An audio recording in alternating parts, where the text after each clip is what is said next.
valley of Barrows Hall, then, two dissertations centered on NAFTA were birthed. Malcolm Fairbrother, 2006, soon after produced a third, completing the trifecta.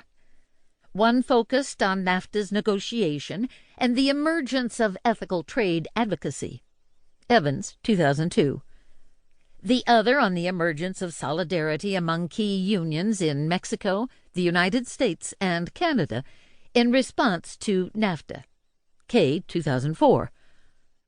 Although they had different foci, the two dissertations centered on quite similar questions about why and how activists responded to NAFTA with collective approaches, both in how they framed trade policy as an affront to the common good and how they fought against it, collectively across North America's borders.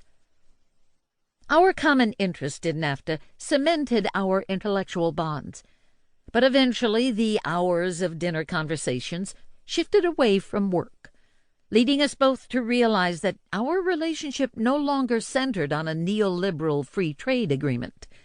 It was, in fact, rooted in a strong and profound friendship that has sustained us both through very exhilarating and very difficult moments in our lives.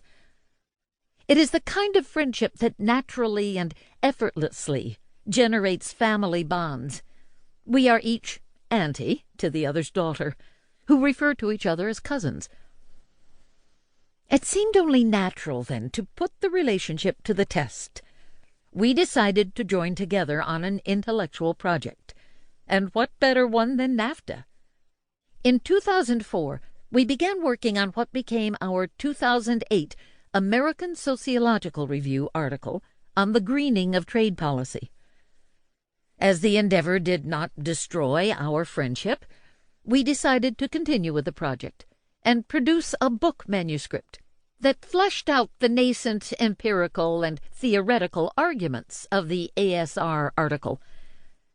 In the meantime, the second dissertation was completed as a book and published in 2011 by Cambridge University Press as NAFTA and the Politics of Labor Transnationalism.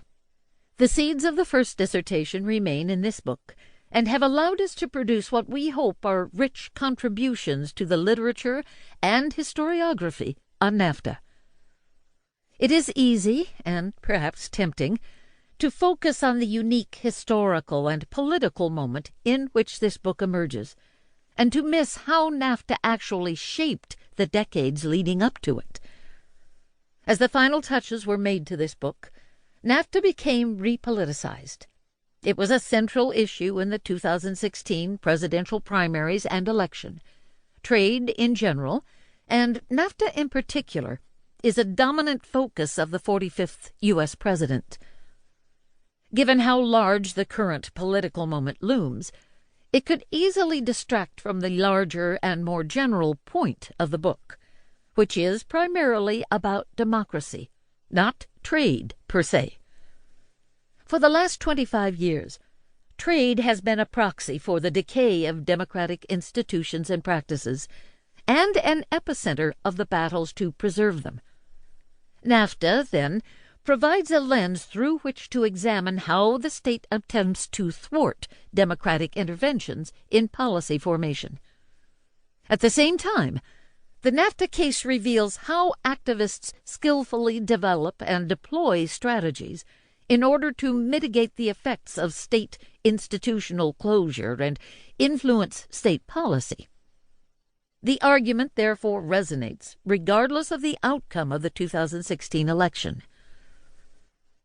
Another key takeaway from the book is the importance of addressing the needs of workers and communities dislocated by trade and other threats to their livelihoods, from technological shifts to energy policies. For the last 25 years, politicians, pundits, and scholars have offered too little empathy and understanding, and few viable policy solutions, in the face of economic and technological changes that rip families and communities apart when work is relocated or made obsolete. The arguments that trade creates net jobs or lowers prices for consumers, and that limiting drilling is better for the planet, may be accurate.